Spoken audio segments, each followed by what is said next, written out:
পুঁজিবাদের অস্তিত্ব সংকট চলছে। অস্তিত্ব টিকিয়ে রাখতে মধ্যপ্রাচ্যে যুদ্ধ উন্মাদনায় নেমেছে বিশ্ব পুঁজিবাদী রাষ্ট্র আমেরিকা সহ তার দোসররা।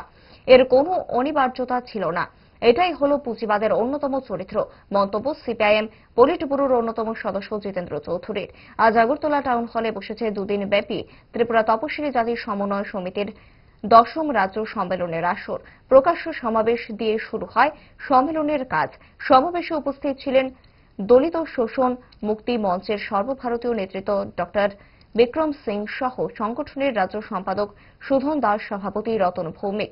সম্মেলন উদ্বোধন করে বক্তব্য রাখতে গিয়ে সিপিআইএম পলিট ব্যুরোর অন্যতম সদস্য জিতেন্দ্র চৌধুরী আন্তর্জাতিক, জাতীয় ও রাজ্য স্তরীয় রাজনৈতিক পরিস্থিতি তুলে ধরেন সম্মেলনে সমবেত প্রতিনিধিদের সামনে। একটু ভালোভাবে লক্ষ্য করলে আমরা দেখি একটাই, যে পুঁজিবাদী ব্যবস্থা, সে ব্যবস্থার অনিশ্চয়তা, এটাকে রক্ষা করার জন্য নানা অজুহাতে আজকে এই দেশ, কালকে সেই দেশ, তার উপর আক্রমণ করতে হবে। আর দুর্ভাগ্যের হল সেই জায়গায় আমাদের দেশের যারা শাসনকর্তারা সেখানেও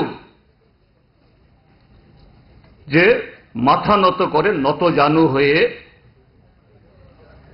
তাদের যে পৃষ্ঠপোষকতা করছে,